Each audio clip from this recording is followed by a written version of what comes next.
that you make. Yeah, which is regarding the connects that you make. I think that government consulting offers the best stage for that when compared with private sector consulting. The reason being because you're working with the top brass of the government, IS officers, and because you're working with the IS officers, you also work with everyone below them in terms of rank. Uh, you when you're consulting the government, you even have to interact with the private sector. Like I'm working on urban and housing in Uttar Pradesh, in the UP project right now. So I've had to interact with the private sector also. And when you interact with the private sector, you just interact with the top level. Okay, the high level. And if you're aware, UP recently hosted its Global Investor Summit, which was a mega exercise. Over there, like industry stalwarts like Mukesh Ambani, N. Chandrasekharan, Kumar Magam Birla, they were present, and like corporate heads from all over India and even some other countries had come. And when you tell them that you're consulting the UP government on this, and you're endeavoring to solve these problems, if the private sector has any problems, they can reach out to you. If they want to make any investments, they can reach out to you. You can facilitate that. So at that time, you make like great connects directly with the CEOs and the business heads and all. So summarizing, number one, you asked about the exit opportunities and the scope after 5-10 years. I think it's immense because you get to learn a lot over here. It's not just a view of one company or of one sector, but it's a macro view. Number two, the connects that you make over here are unparalleled, because number one, you're interacting with the top administrators, the bureaucrats, and also with the business heads. Okay, got it. Hi, Akshat. I have a question for you. Firstly, just like it's a basic question that how is this different from management consulting? Because I believe even after clearing your CA finals, you would have got offers from BCG Bain or McKinsey as for management consulting. And to be honest, what we have heard all this while being a CA finalist is that management consulting are those lucrative jobs where you get to travel, you get to learn. Obviously, work is hectic, but then why to choose government consulting over management consulting and continuing in Deloitte? So I think these are two, three questions. If you can try and answer them. Thank you so much. Okay. Yeah. So you mentioned travel. I'm based in Mumbai, but I've been traveling to Lucknow since the past 3 months, and I don't know for how much time I had also have to travel. So in government consulting, also you essentially have to travel if, say, your client is not located in your base location. So travel remains the same over here also. Uh, Number two, you asked how is it different than private sector consulting. Over here, the uh, the client is not very proactive. You have to be the proactive person. You have to be like, sir, we've thought of all these things. Now we are looking to implement it, and then you have to literally like, I would say, handhold the client that even if you've thought of something, how to implement it, each and every step has to be charted down by you. All right. And over here the stakeholders, they're very huge, like a lot of stakeholders are there. Because see, if at the state level, say the CM declares that we want to increase our GSTP to this amount, you aren't going to interact with the CM, right? Like in a normal setup, you would be working with the CEO of a particular company and the employees, and that would be restricted to like one, say, building. But in government consulting, there's so many departments and all, and you have to get all of them on the same page. You have to obtain the buy-ins. So you meet many more people over here. All right. And because you're meeting more people, you're making more contacts also. And some of these people, they might not be very well versed or very efficient and all. So you have to also kind of educate them first, train them, and then onboard them to your idea. So these are few of the differences. Number one, that you have to be the proactive person, and you have to, even if they have declared ki we have this aim, you have to be the person coming with ideas, saying that, this is how we can implement it, setting up meetings and all. And number two, there are many more stakeholders. It's not condensed to one building. You have to meet more people.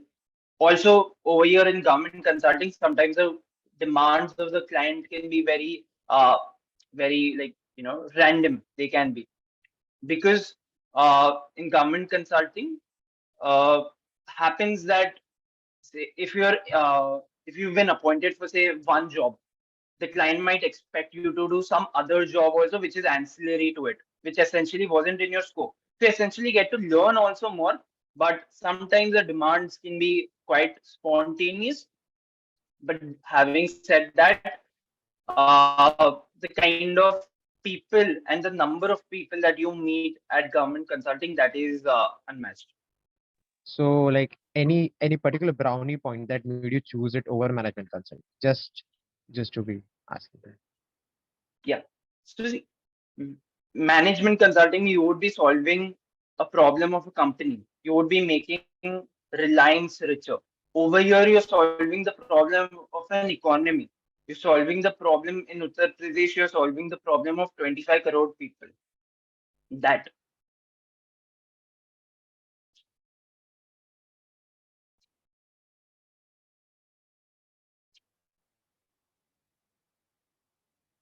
Mm, we do have some questions in the chat box.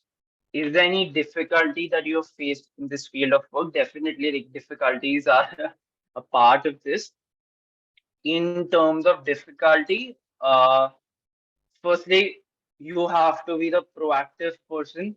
There can be a lot of work imposed on you because the client's demands are quite high, and you just have to manage that everything at the same time. All right. At the same time, you can be having. I've been employed on multiple projects at the same time, so to manage all of those projects can be tough. At the same time, work hours are an issue. I've faced, like, even an hour before this, I was working on something. So work hours are a huge issue. And data do you guys use to conduct the research needed because getting such kind of data? What kind of data sources? They see, there are many data sources. Even the government publishes its own data. You have, like, World Bank, ADB. You have, like, many bodies of the government. So data, I would club it into two. First is secondary data, which a lot of it is available on the websites of various bodies, as I mentioned. Number two, which I feel is more important, is primary data, and that happens when you go in front of the client, sit with the client, and get the data. There was this question before of how is it different from private sector consulting. Private sector consulting, mein, the client is more technologically enabled. In government consulting, the client might not know how to even conduct a Zoom meeting. So you have to be in person over there. You have to sit with the client, take them through your entire process, make them understand, and then you can derive whatever you want from the client. So, Yeah. one question. So, I'm Naitik Mehta from MCOM. I wanted to ask you, how do government consultants ensure that their recommendations are actionable and feasible given the constraint on government budgets, regulations, and politics? Hmm. Yes, that's a good question. See, in UP, that's the biggest project that I've worked on. Over there was a strategy phase and an implementation phase. I hope you guys understand the difference. So in strategy, we thought of, what all recommendations we can give, what is the requirement of the hour, and all that. Once strategy was done, in that phase only, we were regularly meeting with the government, bureaucrats, interacting with them, and they used to come up with such kind of questions. So at that time, of course, it's like number one, you think of what is required, and number two, there's a filtering process that you do with the client, you do amongst yourself on how the finances for this project will be arranged, what kind of bodies will be required to implement this project. Uh, so all that operationalization happens uh, just after you're done with the strategy phase. And in operationalization, you lay down the who, what, where, how part, everything is charted down, and all of this is done with the government bureaucrats. Like we have been doing it from our end, and then that would have to be bought by the government bureaucrats also. And trust me, the government bureaucrats are such that they know how uh, financially insufficient the institutions are. So their first question always is like, "Iska paisa kidhar se laye?" So all that has to be done. There are public-private partnerships that are explored. So many government projects, if you guys are aware, are undertaken on public-private partnership. So yeah, these are some of the ways in which a government project is actually operationalized. Hi, So sir. Next question I wanted to ask. So, can you discuss some of the trends and developments that are shaping the future of government consultancy and how the consultants are adopting these changes? Okay, trends in terms of types of projects. There are like more and more projects about intelligent cities, and okay, we have this place. How do we boost the tourism?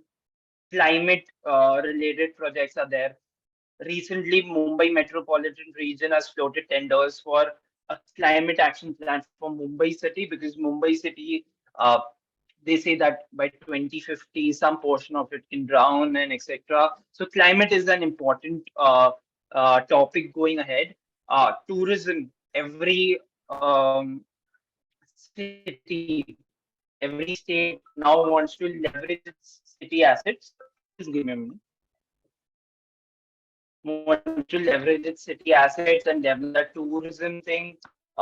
So these are some of the projects. Recently, many states have announced their state GDP projects, because, as you guys would be knowing, India endeavors being a $5 trillion economy in the next 4 or 5 years, and hence percolating that to the states, one layer below. States have come out with their own targets. Uh, Tamil Nadu has come out with 1 trillion, UP has come out with 1 trillion, MP at $550 billion. So these are the trends which are shaping up now.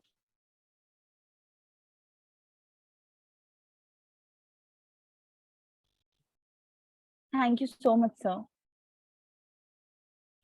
so one question. So like to get in Big Fours is like very tough. So how did you bag an opportunity to get into the Big Four company?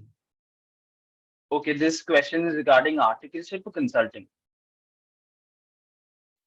So like articleship, like and consulting, like can you explain a brief of like how did you get into Okay. Uh, See, I'll first address the consulting part. I was an article at Deloitte. At Deloitte, there was this internal uh, placement system, wherein, of course, like we were given options of consulting, financial due diligence, tax, audit, and etc. Having worked for 3 years in audit, I knew that one option had to be eliminated for sure, and that was audit for me. Um, so there was this internal recruitment drive which was conducted, and hence over there uh, I was given options within consulting also, that if you want to do strategy consulting for like businesses or government consulting. Um, so my instinct choice was government consulting because see at I'm 22, and at 22 when you're meeting IS officers, when you're getting to meet like eminent personalities, like I know the kind of networking I could do at the Global Investor Summit recently when you're meeting like big entrepreneurs at the age of 22, it's priceless. So that's one part. Government consulting happened via internal placements. Coming to articleship, see, in articleship, Deloitte at least has a very, I would say, uh, not a very transparent process of recruitment because Deloitte didn't come to my college. So what I did was I messaged many people on LinkedIn. That is something that you guys should develop if you haven't already. LinkedIn is a very important tool. Just find people who are working in statutory audit or tax in Deloitte and just, you'll have to cold message them. Also, Big Four, other Big Fours, some of them had come to my college, like HR only, KPMG and EY and all. So via college, that can be done easily. And if you still want more security, never hurts to, cold message someone on LinkedIn. But when you're messaging someone on LinkedIn, just make sure that you guys just aren't saying, please refer me or something like that, because the other person might not reply to that. There has to be a properly framed message. Attach your CV to it, CV resume, and then that's the entire process of how one can get into a big four for Thank you, article. sir. Thank you. Thank you. Yeah. So there's one question from the chat. How the valuation of the consulting provided happens in monetary term? Um, does this mean like how consultants charge money, the methodology of arriving at a fees? Uh, Hopefully so in that manner, I feel they were asking. huh. It happens on an hourly basis. It's basically for each resource, like how it happens in many services, right? Many service businesses, uh, assigning a value to each resource's hours, calculating the number of hours a resource would have to dedicate to a particular project, and then that's the methodology. May I like ask something more on this question? Like Yeah, I want, sure. like I want to know, see how the exactly valuation happens. Like if you are planning something, if you are Mhm. consulting something on some problem, like then it requires a lot of research, and maybe like you come up with the best possible solution. Suppose there's a case where you have come up with the best possible solution for that particular problem or some innovative idea you have got, but the government doesn't want to implement that for now, but Mhm. you have tried your best, like you have given your best consultancy and the solution is the best, but government is not implementing because of some reasons, because some monetary or whatever reasons they have, then how the thing gets valued? Like how, what are the terms? Like the hours you spent on research, I don't think so that would be the uh or the case, like how they should value the thing, like the number of hours, but we don't know what's the worth of that project if got implemented, like how to value, like I want some more detailing on this, like Mhm. if yes. Okay. So see, when a government comes out with a tender, in a tender they mention that okay, this project or duration would be for these months. Like in UP, they came out with a timeline that 6 months would be a strategy phase, then 4.5 years would be implementation. So now within that 6 months, uh, your time could include research, of course. Your time would include making decks, interacting with people. So all of that is factored in the number of hours. And I would say that, see, if a project is not uh, financially sustainable, so it's not a good idea, right? Like if an economy is cash strapped and if the government doesn't have resources to implement some implementation recommendation that you give, so like it's not a good recommendation because you have to be realistic. you should know what kind of clients are you dealing with, what is the financial capacity and all, and hence there should be some kind of a realistic recommendation that should be given. Okay.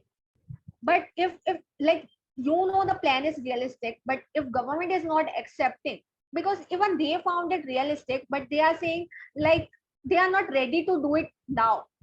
Like it Hmm. can be like perspective, it can be like subjective. So like Hmm. the cost of your consulting, whatever the consultancy you are providing, that is pre-fixed or it gets fixed later, depends on how you have provided your consultancy. Like whether they whether they implement the solution, it depends on that, or like it's already pre-decided, like this much we're gonna fund for consulting. It differs with every project. Some of the projects have a fixed fees. Some in government consulting, some of the projects have a variable thing that they'll assign like KPIs, key performance indicators, and depending on how the economy progresses on those KPIs, your payment would be linked to it basically. तो मतलब अगर उस KPI में बहुत अच्छा improvement हुआ, then the pay would be better basically. So it's a So combination of both. so it depends, like after implementation, if your works or Yeah. if your plan works well, then you'll be getting more like monetary benefits. Like it depends, like how it Yeah. works. And Yeah. even you help on implementation part as well, right? Like not only consulting, but you help government, you assist them in implementing also the same, whatever you have See, consulted. that depends on every project. Some projects will have only a strategy का theme, some will come with strategy plus implementation. तो वो हर project पे depend करता है. अभी recently Mumbai metropolitan region has come out with a tender wherein MMR का, which is basically Mumbai, Navi Mumbai, Thane, Mira Road, Bhindar, etc. They want to develop their economy into $250 billion. So that project is essentially a strategy project. In UP, it's a strategy plus implementation project. So that differs. Okay, So, got it. Thank you. so a question. Yeah. Can you discuss some of the ethical considerations that are unique to government consulting and how consultants navigate them, or how do they give us a proper direction effectively? Okay. By ethical considerations, what exactly like do you mean? Like I didn't So, like, understand this question so like fully. some importance, like what are some unique points of government consulting, like ethically, which is different from the other kinds of consulting, and how do government consultants navigate through these things effectively? Okay. Okay. See, I haven't encountered any such thing as of now. Uh, the clients that I have worked with, all of them have been like super enthusiastic and all to take QP forward and all. So I haven't come across something like that yet. Oh, Yeah. So I have one question. What helped you to perform exceptionally well in all the three levels of your CA? Okay. Uh, it's self-belief, perseverance.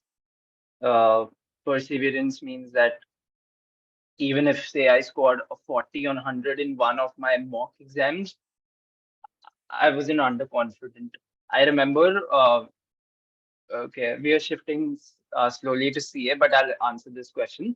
Uh, I remember just the first mock that I gave for IDT at my CA final.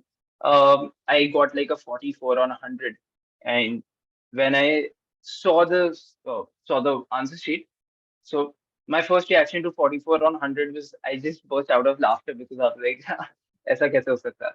Uh, so it's self belief. One. Number two is don't try to compare yourself with someone else. Just try to compare yourself with you know yourself one day prior. All right. So IDT में जब मुझे 44 आया, when I was giving the next exam, I was not at all like scared. the next mock, because my target was to better my own score and not perform better than the person next to me. So intra comparison helps you more than inter comparison.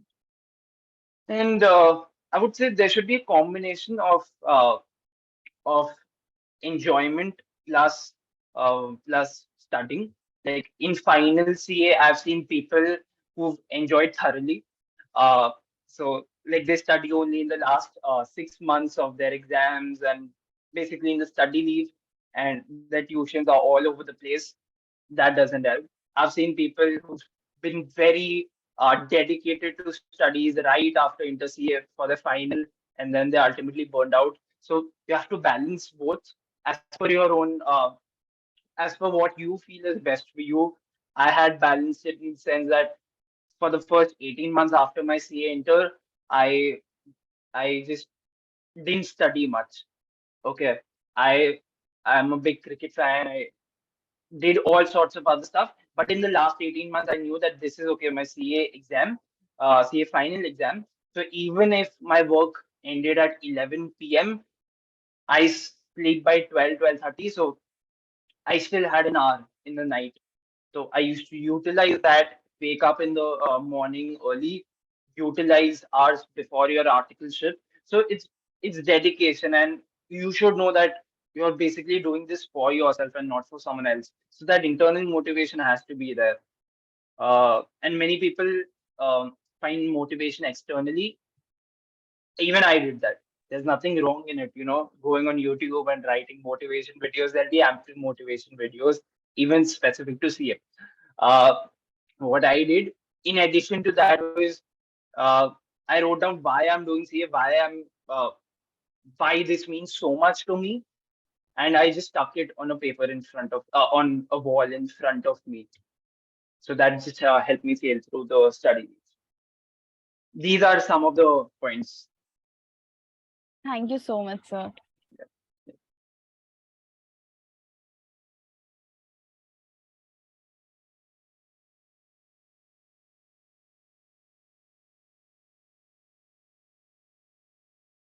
Is there Are there any more questions?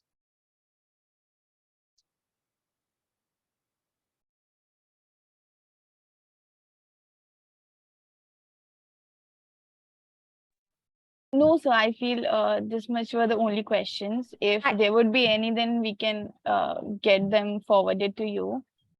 may I ask one last question? Like, Yeah, sure. I wanted to ask you, like, being a CA, like while doing CA, you must have thought like audit and assurance would be the job, like after completing CA or something like that. Because like see what CA does, like basically audit and assurance or GST department and whatever. But like you chose something different, which was not like CA's job, like consulting, government consulting, and like this is not what CA do generally.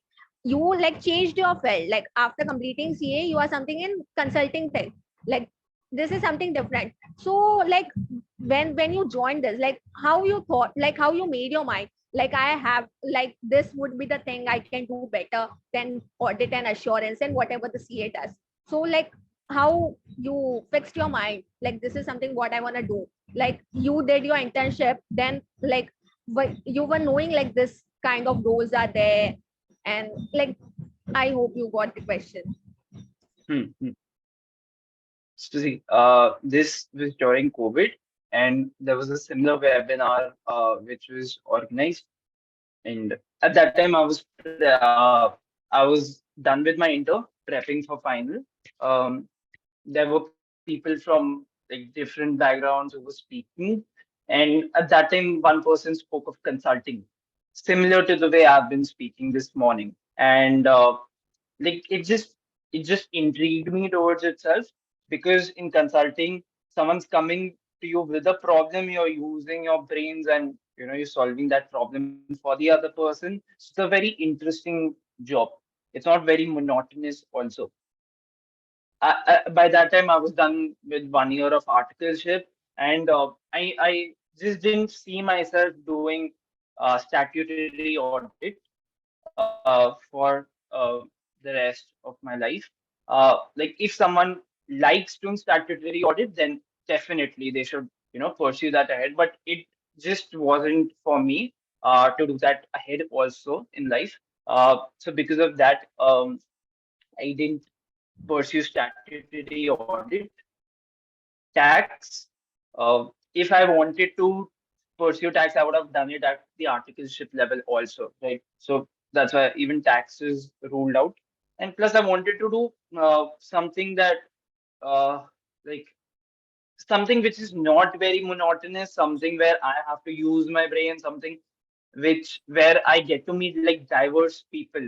At consulting, you get to meet like MBAs from like top institutes. There are CAs also in our team. You get to meet like few economists and all also.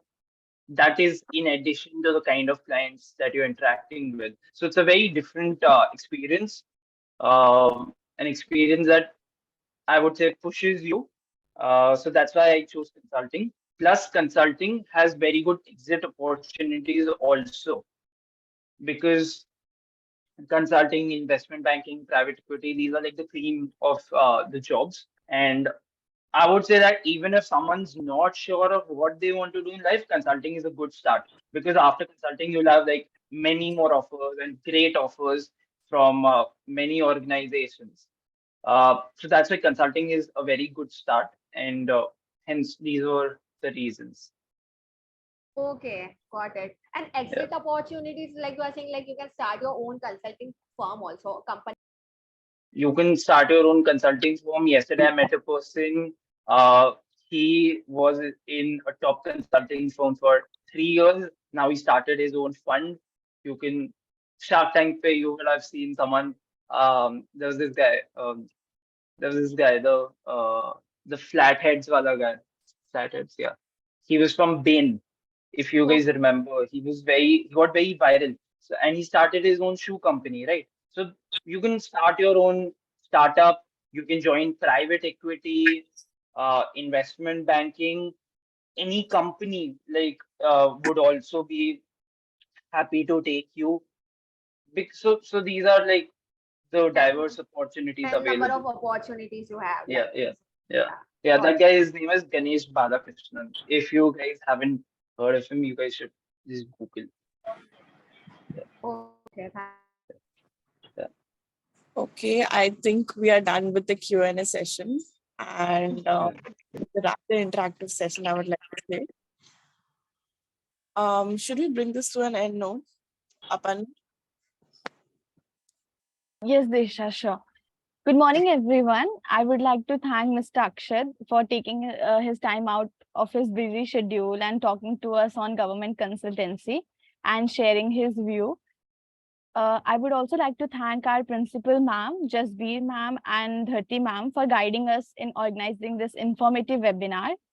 I must not forget to thank the student for attending the webinar and asking questions. I would like to thank you all again for making this event a success. Thank you, everyone, and have a great day ahead. This is the last question that has come